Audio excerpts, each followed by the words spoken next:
Good morning. We are extremely pleased that you're here. It is good to come together for the purpose of co-creating. Do you agree? Co-creating at its best, yes?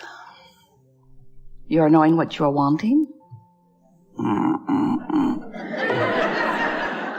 You're enjoying how contrast helps you to focus your desire into place? Just so you know, the answers to these next 10 questions is yes. Yes. Well, sometimes it helps to say yes, even when you mean no. But usually it doesn't matter what you say, because it is not your word that equals your point of attraction, is it? Your indicator of what you mean is how you feel. But what really is your reason for your point of attraction is what you are offering vibrationally. You are vibrational beings, you know? Yes. But the way you feel lets you know what your point of attraction is in relationship to what your real point of attraction is. That was a brain twister, yes? Well, what we mean by that is you are more than you know, more than most of you know, more than you see certainly here in these physical bodies. You are longer around than you know, too. You are eternal consciousness, and a part of that wholeness of who you are is expressing through this physical body that you claim to be as you. But it's only a part of you. A larger part of you has been going and blowing for a long time. Sometimes people refer to that part as your soul.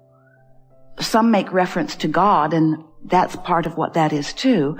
We refer to it as your inner being, but we want you to understand that you are much more than you have known, and much more than you have been allowing, you can begin to allow, and when you do, your experience will be even better than it is now. So through the time that we've been visiting with you, through Esther in this format, we've been talking to you in many different ways to help you to understand who you are and how you fit into the bigger picture of all of this. And we began recently saying to you that you are non-physical energy before you came into this body, and a part of that energy came into this body where you're focused out on this leading edge. And in this personality, you're knowing what you don't want and knowing what you do want, coming to all kinds of preferences. And whenever you know what you don't want, what you do want comes into sharper vibrational focus for you. Now we're saying vibrational focus because when you know what you don't want, you launch the opposite rocket of desire. Knowing what you don't want just sharpens your awareness of what you do want. Often you're not focused on what you do want because you're beating the drum and justifying why you want it by pointing out what you don't want. But in that contrasting process, there is an expansion of you, a radiating of energy. We call it rockets of desire. And recently we've been saying to you that every time that happens, that desire, that expanded version of you, goes into what we have been calling a sort of vortex, this swirling vortex, and we like you to see it as a vortex because it has this powerful attraction thing going on. This vortex, which is where who you really are and all that you really want and all that you have become is. And then we've been saying to you, simple to say, a little more complicated to figure out how to do it. Your work is to figure out how to get into that vortex. Your work is to figure out how to become a vibrational match to all of the expansion that life has caused you to provide for yourself. If you've been listening to us for a while, you've been hearing us talking about the art of allowing, that what this business that you are about here is really about, is about figuring out how to allow who you really are, figuring out how to allow the wholeness of who you are. And so you could say that what we were saying to you is you want to figure out how to allow yourself into the vortex or allow yourself to be vibrationally up to speed with this expanded part of you. You can't stop the expansion, but you can stubbornly not become or not maintain a vibrational match to it. When life causes you to expand and you don't go along with it with thoughts that match it, then you feel the discord of that mismatch, which is what negative emotion is. So the better you feel, the more you are staying up to speed with who you have become. That makes sense, doesn't it?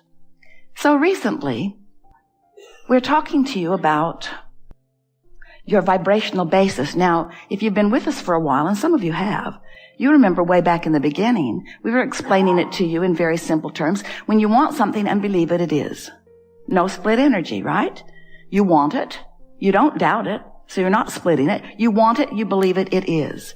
Well, that means you are in this moment focused upon something that you desire, something that you've been desiring for a while, something that your inner being knows that you desire and is already a vibrational match to. And when you focus upon something that you desire and you offer no discordant vibration, now there's no split in your energy. You're in the vortex, so to speak, and your point of attraction is really, really powerful. This is the thing we're wanting you to understand. When you are not offering discordant energy, so that you are in alignment with who you really are, now your point of attraction is very, very powerful. So today we want to say to you, we want to emphasize, we want you to leave here really, really clear about your point of attraction. We want you to feel how powerful your point of attraction is. Do you get it? You are a vibrational offerer all the time. Yes? And as you are offering this vibration, law of attraction is responding to it. Yes? And that means that whatever you're offering vibrationally is coming back to you in terms of all kinds of things.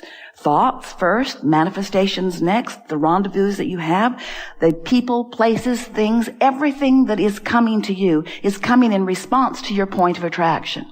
And just to make it more clear, we are talking about your point of attraction in a sort of visual way that you can imagine. It's like the foundation or the basis of that which you are. It's like a grid. If you were looking at a house that was under construction, you could call it the foundation and the frame. It's that part that's all there. You can essentially see what it's going to look like on the hillside when you look over there.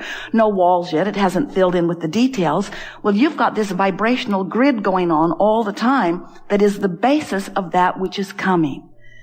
And so as we talk to you today about the grid, we want you to understand that by the grid, what we mean is it's your point of attraction. We want you to know that it means it's how you are feeling. Well, how you're feeling is your indication of what you're doing with the grid. How you're feeling is your indication of what you're doing vibrationally. But that vibrational patterning that you've got going on, that's the basis of your point of attraction. And here's the part that we want you to remember. Hear and remember. And we'll talk about it repeatedly. You won't be able to sit through this day and not have it etched forevermore in your brain. Well, it's not quite that dramatic, but as we talk about it enough, you will leave here with enough of it activated within you that enough evidence will come to you that you will understand it fully within a day or two at most. So this grid is your point of attraction. And this is the thing that we really want you to hear. Once you've established an emotional basis, and that's what the grid is. It's something really general, like, I feel secure. Well, if you feel secure, oh, what a good grid that is. I feel worthy. Worthy is a treacherous word for most of you, but if you feel secure and worthy and loved, if you've got those kinds of things going on in your grid, in your basic point of attraction, then your grid is filling in with all kinds of lovely details that are vibrationally matching those feelings. And that's what we want you to get the sense of. The vibrational grid is your emotional, which means very general, very basic, very source-like, very soul-like. It's your basis of attraction. But your grid is something that you practice all day, every day. You practice it with the things you say. When you point out things going wrong in your life, you're creating a grid that's going to fill in with more things that go wrong. When you feel like someone is cheating you or wronging you, and you focus upon it and get that grid activated, then it fills in with all kinds of evidence of that.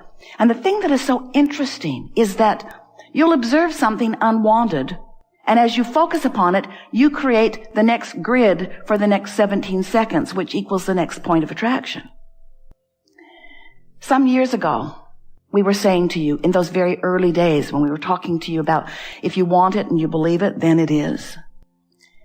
And we were describing to you as we were wanting you to feel how important what you're thinking and feeling in every moment is.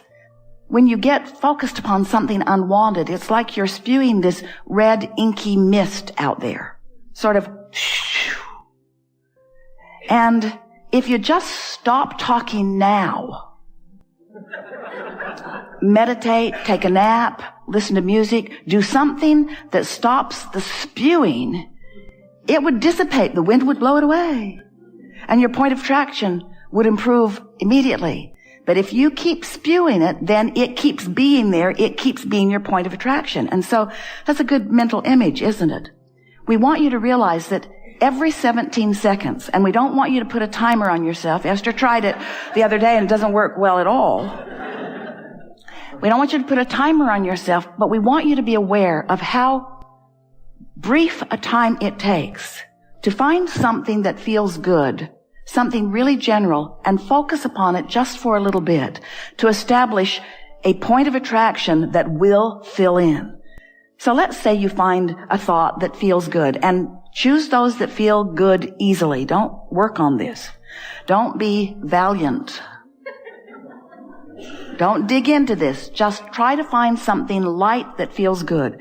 And as you find it and focus upon it, just for a little bit, just for a few seconds, in the absence of resistance, the grid will fill in. And what that will mean to you is another easy, good-feeling thought will flow to you. So as you maintain that for another 17 seconds, the more grid filling in. It's not surprising to get a really good phone call after 68 seconds of grid work.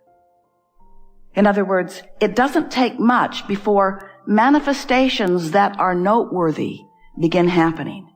You'll find your flow through life improving immediately as you concentrate with a sort of determination on tending to the only thing that matters and the only thing you can control. Oh, and it's such a big thing. You can control your point of attraction. Don't you think that's something? You can do it if you'll try, and you don't have to try very hard. You just have to know how to go about it in the way that's easier. And the way that's easier is, first, stop trying to fill in your own grid. You'll probably hear people try to do that today because you're used to doing it. Filling in your own grid goes like this. Because I want to be happy, I want to live in that house with that person and have that much money. And as you hear us talking about deliberate creation, you say, but Abraham, you taught us every bit of that. You taught us how to be deliberate. You taught us how to be aware of what we want. And we say, yes, we are encouraging you to think about what you want. But today we're encouraging you to think about your grid. You see, you've done enough sifting through the contrast to put enough in your vortex to keep yourself busy for 20 or 30 lifetimes. And contrast will continue to come to you. You don't need to worry about no longer contributing to your vortex. It's happening all day, every day anyway.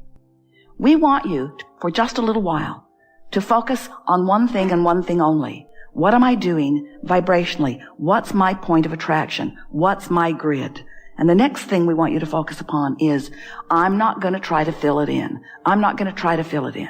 Because when you have an idea of something you want or need, and you focus upon it, but it isn't happening yet, so it's the absence of it that you're focusing upon.